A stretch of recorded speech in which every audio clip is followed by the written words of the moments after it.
Okay, just quickly, can everyone hear me up the back? Yes, excellent, that's good news. Thank you for having me.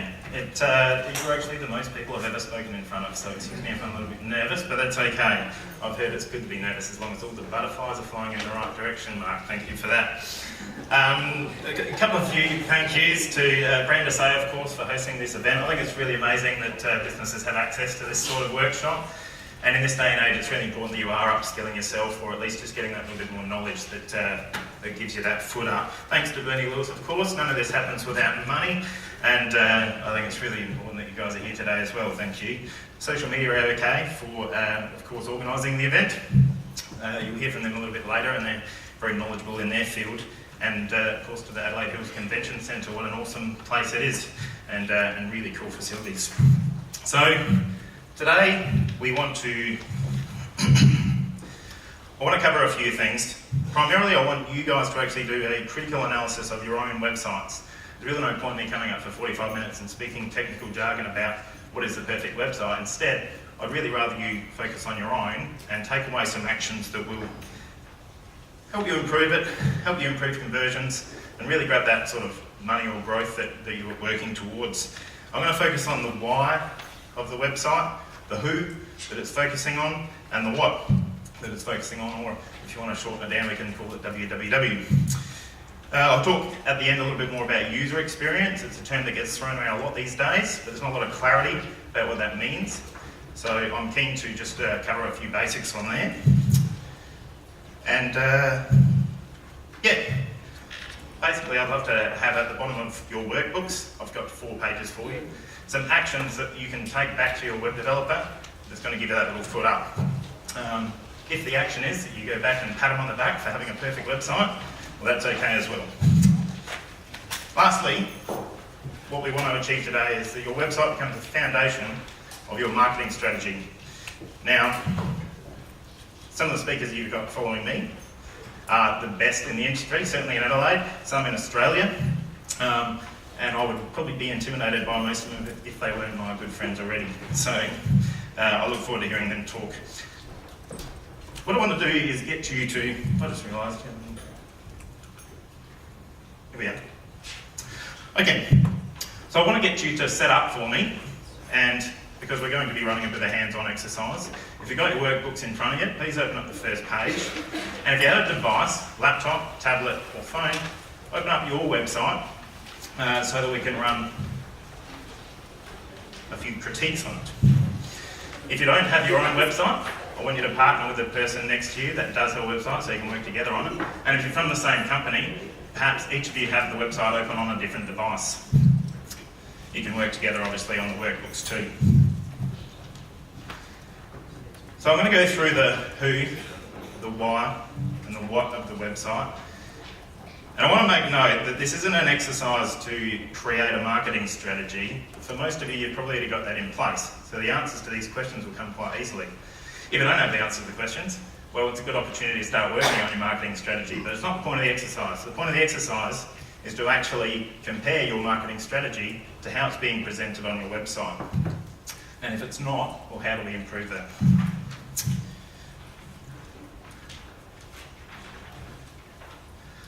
So let's start with the why.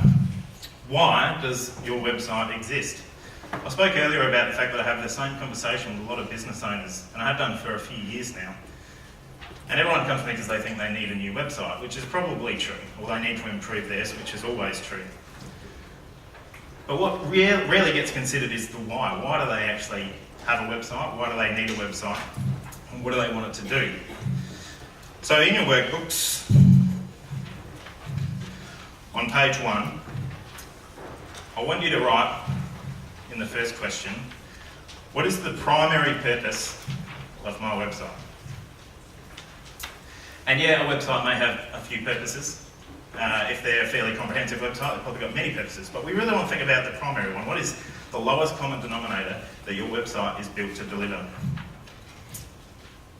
Is it to generate leads? Is it to collect online bookings? Take online sales or orders if it's an e-commerce platform? Or is it just to provide information to users by way of login or publicly available? if you have a primary purpose in place, what is the goal that you've set to achieve that? And by that I mean, if you want leads to come through your website, how many leads per month are going to satisfy your marketing plan? How many sales through your e-commerce platform per month? And a month is a good way to set it up because you get to review it every 30 days. What do you actually want to achieve that is going to make this exercise worthwhile? I'll touch on the return on investment stuff a little bit there too. Most people have a conversion rate for leads or sales, and then attached to that conversion is an amount of profit. If it's a fixed price product, well, your profit's fairly easy to calculate, same with some services. So if you can generate 30 new leads a month and you have a 1 out of 3 conversion rate, then you're going to get 10 new sales, and if those new sales are worth $800 profit each, well, there's $8,000 profit. And it gives you a return on investment and lets you calculate how much money you're willing to spend to make that money back. The target market that I'm trying to reach.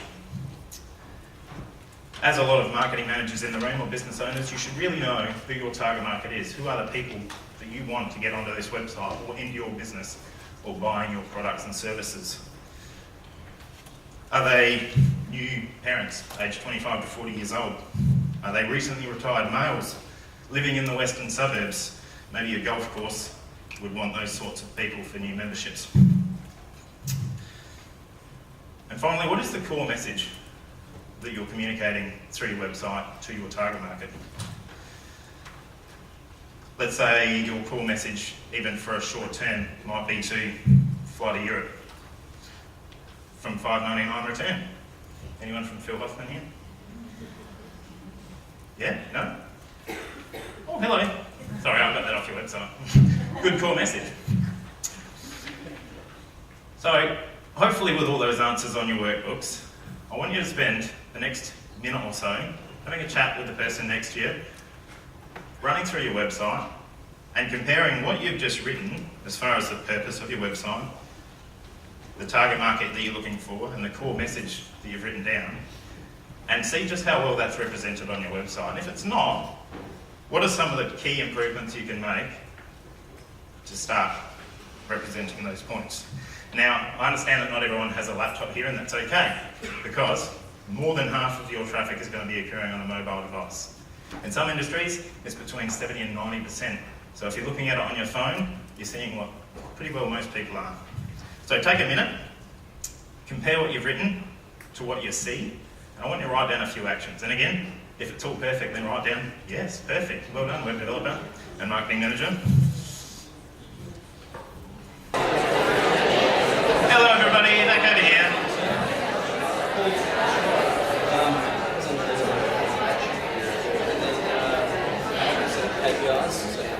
Alright. Well, that certainly generated a bit of a stir, which is what I was hoping for. Hands up if you found a few glaring holes in your web presence as to the purpose that we were just looking at. Few? I'd say that's a good thing because this is all about learning. But the reality is, more than half of people's websites do not represent the goals that they have in place for their business. And although it might meet a lot of the technical standards by being mobile responsive, by being fast to load, by being somewhat user-friendly, people will turn around and say, my website's not working. And it's mainly because they really haven't thought about what they want out of it and how to fix it if it's not. I'll run through a quick example of the topics we just covered, and I'm going to use one of my websites, really basic website for a tiny little business in Maroochydore, and they sell or lease mini storage sheds. So the purpose of this website is to generate booking inquiries for self-storage units. Pretty simple, and simple is good. The goal for him is to have 6 units booked per month. He wants to keep about a 90% capacity, and there's a natural purge of people coming and going. The target market that he has is home and business owners who are relocating, downsizing, or seeking temporary storage off-site. Everyone has pretty cluttered lives these days, and they're probably willing to pay $130 a month to get some of the stuff out of the house. The core message is safe, secure, and convenient storage from $130 a month. It is really simple, and I know that not everyone's business is that simple, But for the purpose of this exercise, this really illustrates someone that understands what they want out of their website and will build it to suit. The good part is as well, this is really Googleable service. People actually look for this stuff, and if he's there when they look for it, and they get found, he gets the inquiries, and the price is pretty good, so he gets the sales. So moving on, we're going to talk about the who. Now, we touched on our target market before, i.e. who are you actually trying to get onto your website. But I want to drill down into that a little bit further to actually understand your audience. And again, if you have done a marketing plan before, you should actually know a little bit about the customers you're selling to. So, who is the ideal visitor to your website? If you're a wedding photographer, it might be a recently engaged female. That would be perfect. What is their demographic or geographic? Most of you sell locally, or Adelaide-based or South Australian-based. Some are national and some are international. So you could say the world if you want, but obviously that complicates things a tad. Again, if you're a wedding photographer, your demographic would be a female aged 21 to 45 years old. They recently changed their relationship status to engaged on Facebook. And perhaps they live in the eastern suburbs of Adelaide because you're a dear wedding photographer and you want $3,000 to $5,000 per wedding. That's not stereotyping, that's market research. What are their lifestyles and interests? Well, this one's interesting because if you're looking for 25 to 40-year-old females, what are their lifestyles, interests, hobbies? Maybe they go to the gym, maybe they play sport, maybe they go shopping a lot, maybe they socialise, they party, they go to entertainment and events. All of these are opportunities to understand how people are spending their money and where they're poking their eyes. Lastly, are they online savvy? Heck yes. Sorry, keep breathing into the mic. Yes, they're very internet savvy. They will research and they will compare thoroughly. They will use all social media platforms, some of which I don't even know about, and they'll do most of it on their mobile phone. Are you starting to grasp the picture of who we're targeting here? Cool. So get in your workbooks, hopefully you've been following along. Understand the sort of people that you are selling your product or service to. Understand who they are and where they are. Understand what they do for a living, for a lifestyle, in their spare time, where they spend their money. And understand their ability to use your website. Again, with the mini storage solution I provided before, anyone could understand it. It's literally 2 pages and it only communicates that one message.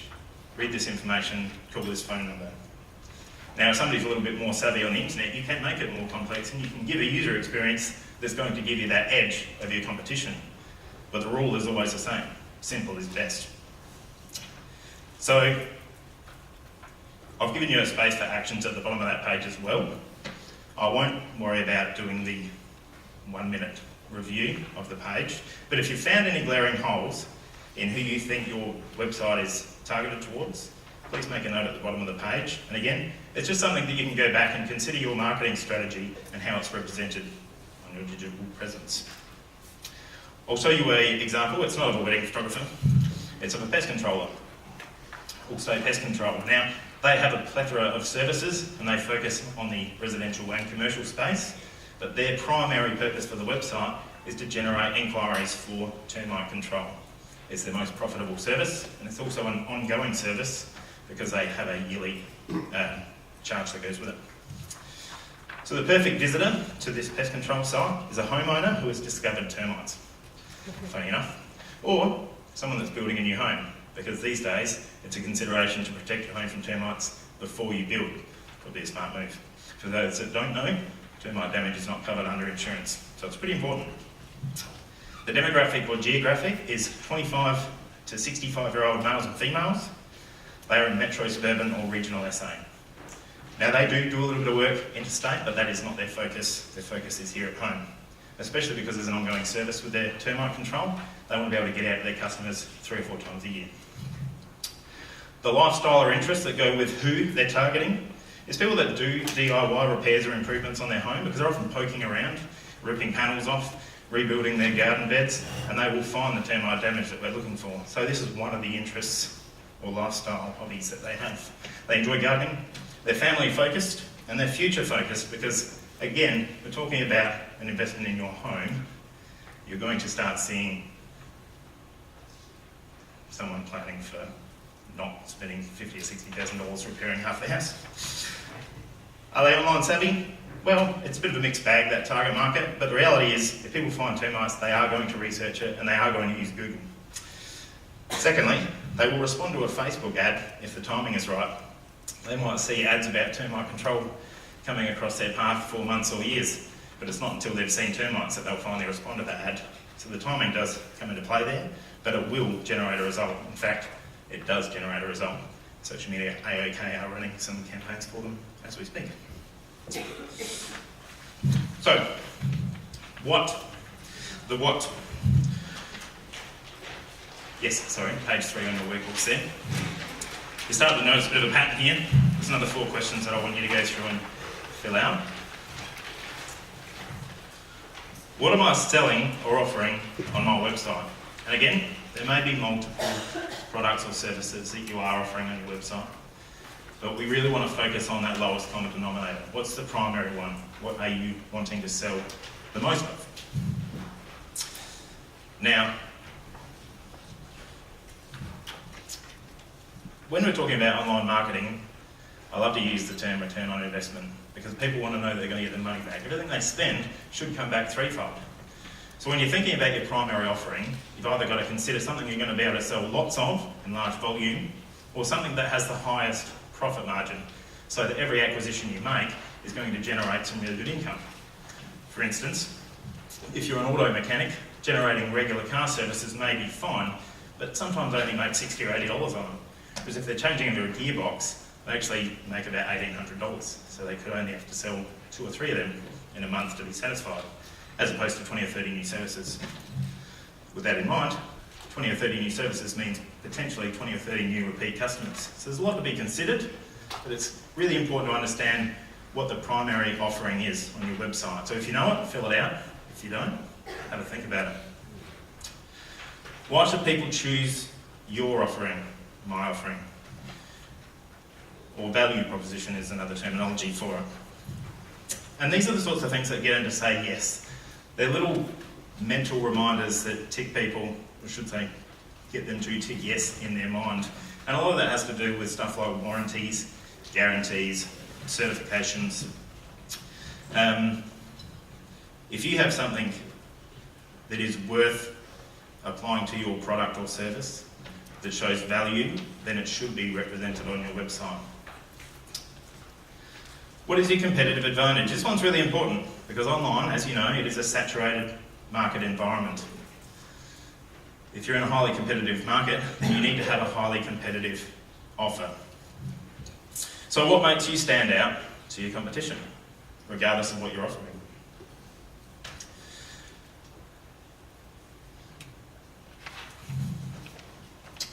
And the hook and the promotion. The hook and the promotion, I suppose, is a combination of your value proposition and your competitive advantage. But these days, because people have such a short attention span online, you need something that's going to get them to respond now. Is it to buy now, call now, fill out the form now? Something that's going to get them into contact with you or get them into your sales funnel. Now, these days, unfortunately, people that research thoroughly online are fairly influenced by price. So you'll notice there are a lot of people undercutting each other price-wise online. And I suppose that's okay because it generates a bit of a frenzy for the consumer. But if you get caught in the battle of pricing, then you also start to lose that profit that I was talking about earlier. So ideally, your hook would be based around the value of your product as opposed to the cost. Now, by show of hands, who's a beer drinker? There's more beer drinkers than that in here. Who sticks to one beer and is only loyal to that brand, never changes beers? Who goes into the bottle and buys the carton of beer that they sort of like but is the cheapest at the time? Most of us, I think. Who will pay the extra $5 or $8 if it comes with a free hat or a stubby hop? It's a hook. That's how they got you. They stick it right up the front of the bottle, it's on a pallet and it's got this cool looking esky or a hat, and you go, well, I normally drink Superdry for $47, but this is only $51, it comes with a cool hat. It's a hook and it works. So have a think about the hook that you can apply to your website and get people to react. hopefully everyone's written something down there, but what I want you to do is spend another couple of minutes now comparing what you've written down in the what. What are you offering on your website, and how does that currently look? And again, this is really important on the mobile devices, because often they're optimised down and they show less information, which again is okay, but that information needs to be highly relevant to what you are selling and who you are selling it to. 2 minutes, off you go, write down your actions afterwards. Can everyone still hear me over there? You good? Excellent. So this is normally the glaring one. Who here, by a show of hands, found that their website, most especially on the mobile device, didn't really show exactly what they were selling, at least on first impression? Because again, I said people don't have much time.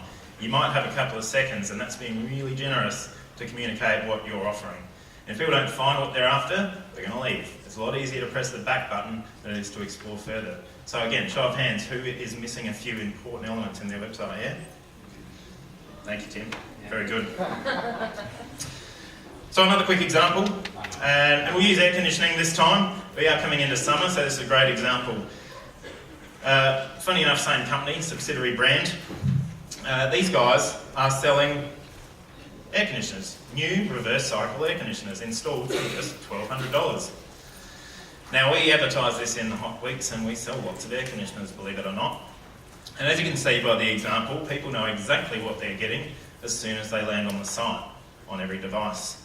This website portrays exactly what they want to sell. The value proposition that we talked about is that they have brand name products. We represent those with the logo right down the bottom. They're certified and qualified installers, which is really important for some people because they were talking about electronics in the home. And there's manufacturer warranties that goes with all their products as well, so there's that peace of mind. Their competitive advantage is that they purchase their air conditioning units in large volume because they're a big business. Actually, they leverage the capital from a very successful pest control business. And that allows them to sell their air cons at a lower price, and they still make good money on their install. So most competitors can't really beat their price point. The hook, of course, is that it's from $1,200. But more importantly, they will install it the same day or next day. They are a big business, and again, they leverage the call centre that they have with their pest control business to sell these air conditioners. So there's somebody at the end of the phone ready to sell it, knows what they're talking about, ready to book an appointment, and they've got 6 electricians that will put it in that day or next day, even in the summer months. You call Daikin on a 42-degree day, and you get an answering machine. They don't want to know about it. These people are ready to go. So this website is set up to sell what they are selling. Now lastly, I want to talk about user experience because I did touch on that. And again, it's a term thrown around a lot. UX, you will see by shorthand. And user experience is exactly that. It's the experience that your users have on your website. It includes a few things, obviously. Load speed is one of them. I told you that people don't have much time. They don't have much patience. If your website takes 10 seconds to load, most people won't even see it because they get 5 seconds into waiting. And again, they'll push the back button because it's easier to find. The ease of navigation, again, really important.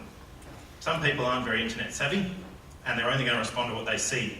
So if you're hiding your navigation, if you're making a little maze for people to travel through, they won't do it. They'll go to someone that's easier. Again, consider the level of internet savvy that your customer base has. Because some people will follow that rabbit hole. They enjoy it. But if your target market isn't suitable, make it easy. First impression, this is a big one. I spoke about it before. Someone looking for an air conditioner on a hot day wants to see an air conditioner and a price tag straight away. They also want to see that there's some brand credibility, and they want to see that perhaps you are local. A lot of people are influenced by spending their money locally. The Roomful of Brand SA members probably represent that too. And content relevance. So, what is your imagery and your wording saying about your brand, your business, your products and services? I spoke before about lifestyles of your target market.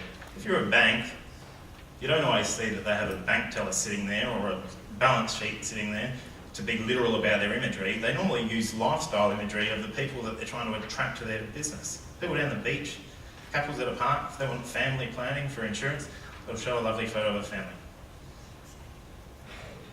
Is the wording saying what you're saying to your customers in store? Does it embrace the philosophy of your business? Does it explain it well enough to put value on the product, to communicate your value proposition? All of these things, although they may seem simple, are often really not taken care of. Now back in the day, and Mark will touch on this a little bit later, But for SEO, it used to be best practice to cram your website full of keywords and jargon and tons of text so that you could rise up the ranks of Google. Now, times have changed a little bit, and Google's a lot more savvy itself in being able to recognise what is genuinely relevant to your customers. They want to connect humans with humans using an algorithm, per figure. So you have the freedom of being able to communicate far better with the content on your website. And imagery is a big thing. Videos are a big thing. People will far more likely watch a 30-second or 1-minute video than read 400 words of text. In fact, that 30-second video may just save them navigating your entire site. If the video is built well enough, it will sell your product, sell your site, sell your business for you, and all they have to do is say, yes, call this number, fill out this form, buy this product. I'm sure that Tim's going to go on a little bit about that later, so I won't touch too much on the video. We're going to do one last exercise. We've got a few minutes left. Again, this time, why don't we stick to the mobile devices? And if you've got a laptop, you can actually just drop the window size of your browser to see how it responds on a mobile device. And imagine visiting your site for the very first time. In fact, if you really want to get clever, feel free to swap your phone with the person next to you in a different business and have them check out the experience on the phone. There are some tests that you can do for load speed, which Mark's going to cover off a bit later for his SEO. Google has a great tool. There's actually a heap of good tools online to test your load speed, and it'll give you the amount of seconds that your site takes to load, and it'll give it a score and stuff like that. We'll also produce some suggestions on how to reduce that load time, but I won't worry about that right now. For now, I want you to check your websites on your phone as if you are a customer for the very first time seeing it, and see if it loads well, navigates well. What is the first impression on that first above the fold homepage? And read over the content, check the images, and see if that's really the best depiction of your business there is. 2 minutes go. So, how was everyone's experience? Terrible. Terrible over here. She didn't look at my side. Hands up if on first impression your website said exactly what you wanted it to. Yeah? And what was that? Selling apartments. Selling, sorry? Apartments. Apartments. Excellent. And what does it say when you land on the page? Now selling apartment living without compromise. Excellent. So there's 1 out of 150. Anyone else? Yes? What did yours say on the first impression? Simply the best tea. Simply the best teeth. I like that as well. Tea. Tea? Oh, well, that's probably anti-teeth. Hands up who tried to press a button and it didn't work. Just one, wow, that's pretty good. Oh, 2 over here as well. Who tried to click a phone number and it didn't work? That is what I meant, Robin. Sorry. Phone numbers are really important, especially on mobile, believe it or not. That's what they used to call you. And if you can't click to call the phone number, then they're not going to go out of the website and type it into their phone. Probably won't call. Small things, really small things matter on a mobile device. Again, people are savvy, they're quick. They're also distracted. We spoke earlier, Mark, about the fact that there's multiple screens in any home these days, and people are watching TV and they've got their laptop open, they're on their phone and they've got buzzers going off and notifications. People are really easily distracted. So the user experience that you offer on your phone to deliver the purpose of your website is really, really important. Simplification is key, but communication is even more key. I'll quickly run through my last example, and it's the pest control business again. But what I want to point out this time is that the load speed of this site is 2.7 seconds on the desktop, which is not too bad for a fairly complex and image-based site. 1.1 seconds on the mobile, which is pretty good. I'd be willing to wait 1.1 seconds. You can see here as well on the mobile that it's actually quite simplified. We get rid of a lot of the fluff and we just keep that navigation. The basic top navigation really saves this website because they've got tons of pages, 43 pages, and rather than do it through a series of drop-downs and flyouts that most people get annoyed with, and they don't work very well on a tablet, we've kept a really simple single-click navigation up the top, and we resort to what we call the Pick Your Pest bar, which is above the fold on all devices. Now this generates nearly 90% of the traffic into all of those service pages, so we know that it works. Because after all, people are only coming there for one pest more often than not. I have termites, I have bees, I have spiders. Click on the spiders page and you start selling now. The first impression is that it's an established business, and it is. It's well branded, which it is. It's ready to respond, 24 hours a day, numbers ready to access, contact forms ready to access, and there's more call to action on the service pages inside. And it is really easy to use, despite having quite a lot of information to get through. The content relevance is that there are professional photographers. There is professional photography on the site, using the actual business owner, using their actual products. They do utilise their corporate colour as well. There is credibility in impact statements that support what they are offering. And there's a video demonstration on a lot of their products and chemicals and their environmental impact and whatnot. So they really tick a lot of the boxes here, and that's why I use this example again. Summary: www, why, who, what, combined with a good user experience will equal conversions. So go get your visitors. Funny enough, that's not my job. I just worry about making sure that when your visitors get there, they have a great experience and they take you up on your offer. So I'm going to finish off and I'll pass you over to the people that can talk all about Google, social and video content. And I want to thank you for your time.